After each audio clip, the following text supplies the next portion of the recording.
ബോച്ചെ എന്ന് പറയുന്ന കേരളത്തിൽ അറിയപ്പെടുന്ന ജ്വല്ലറി ബിസിനസ്സുകാരൻ കേരളം അറിയുന്ന നല്ലൊരു ബിസിനസ്സുകാരനാണ്. അനേകം ബിസിനസ് തന്ത്രങ്ങൾ അറിയുന്ന അദ്ദേഹത്തിൻ്റെ ബിസിനസ്സുകളെ ലോകത്തിൽ പരിചയപ്പെടുത്താൻ പുതിയ പുതിയ തന്ത്രങ്ങൾ മേനയുന്ന ദീർഘവീക്ഷണമുള്ള ഒരു ബിസിനസ്സുകാരൻ തന്നെയാണ്. അതോടൊപ്പം തന്നെ പരസഹായിയാണ്, സാമൂഹിക പ്രവർത്തകനാണ്, നല്ലൊരു മനുഷ്യനാണ്.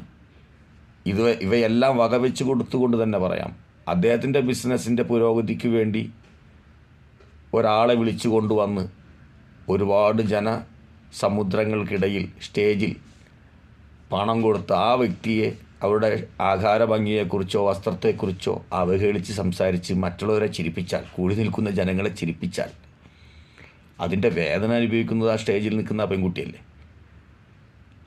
ആ വേദനക്ക് പകരമാവുക ഇദ്ദേഹത്തിൻ്റെ ഈ ആഗോളതല ചിന്തയുള്ള ബിസിനസ്സും അല്ലെങ്കിൽ അയാൾ ഈ ചെയ്തു കൊടുക്കുന്ന നന്മകളും ഒരിക്കലും പകരമാവില്ല. വേദനിച്ചവന് അതിൻ്റെ രീതിയിൽ പ്രതികരിക്കും, അത് നിയമപരമായി പ്രതികരിക്കും കഴിവുള്ളവർ എന്ന് കരുതി ബോച്ചെ എന്ന് പറയുന്ന വ്യക്തിയുടെ നന്മ സ്വീകരിച്ചവരും അദ്ദേഹത്തിൻ്റെ ഫാൻസായി മാറിയവരും ആ പാവം പെൺകുട്ടിയുടെ നെഞ്ഞത്ത് കയറുന്നതിൽ എന്താണ് അർത്ഥം?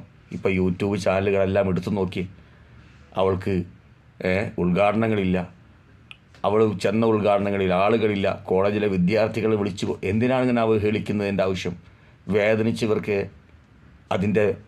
അതിൻ്റെ വിഷമം അതെന്താണെന്ന് മനസ്സിലാവും. ബോച്ചയുടെ കൂടെ അനേകം ഉദ്ഘാടനങ്ങളിൽ പങ്കെടുത്ത, ബോച്ചെ സ്ഥാപിച്ച സ്ഥാപനങ്ങളിൽ അനേകം തവണ ഉദ്ഘാടനങ്ങൾക്ക് വിളിച്ചു കൊണ്ടുപോയ അനിറോസ് തന്നെയാണ് ഈ പെൺകുട്ടി. അദ്ദേഹത്തിൻ്റെ സംസാരങ്ങളിൽ നമുക്ക് എല്ലാവർക്കും കേട്ടാൽ മനസ്സിലാവും, ദ്വയാർത്ഥം നിർബന്ധമായിട്ടും അദ്ദേഹം സംസാരിച്ചു കൊണ്ടേയിരിക്കും. സത്യത്തിൽ ഇത്രയധികം മാന്യനായും ഇത്ര നല്ല മനുഷ്യനായും ഇത്ര നല്ല രീതിയിൽ ബിസിനസ് ചെയ്യാനും കഴിയുന്ന ഒരു മനുഷ്യന് ഒന്നും കൂടി ഉയരാൻ അദ്ദേഹത്തിൻ്റെ നാവ് കൂടി ശ്രദ്ധിച്ചാൽ മാത്രം മതി. എല്ലാ മനുഷ്യനും ജീവിക്കണം ഭൂമിയിൽ, അത് സിനിമ സ്റ്റാറായാലും സാധാരണക്കാരനായാലും. എത്ര നന്മ ചെയ്യുന്ന വ്യക്തിയായാലും എത്ര നന്മ ചെയ്യാത്ത വ്യക്തിയായാലും ബിസിനസ്സാണ് അദ്ദേഹത്തിൻ്റെ ഉപജീവന മാർഗമാണ്. മനുഷ്യനെന്ന നിലയിൽ ആണിനോടും പെണ്ണിനോടും, ആണും പെണ്ണും തീർച്ചയായിട്ടും റെസ്പെക്റ്റ് ചെയ്തിരിക്കണം.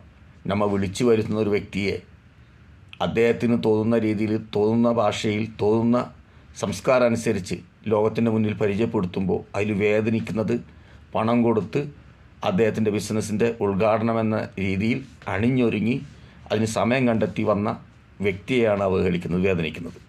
അതുകൊണ്ട് ബോച്ചെ ഒന്നുകൂടി പുരോഗതി പ്രാപിക്കണമെങ്കിൽ, അല്ലെങ്കിൽ ഒന്നുകൂടി നന്നാവണമെങ്കിൽ അദ്ദേഹത്തിൻ്റെ നാവ് സൂക്ഷിച്ചാൽ മാത്രം മതി. ഫാൻസി ചെയ്യുന്ന അനീതി ഉണ്ടല്ലോ, അതൊരിക്കലും അനിറോസിനോട് ചെയ്യാൻ പാടുള്ളതേ അല്ല.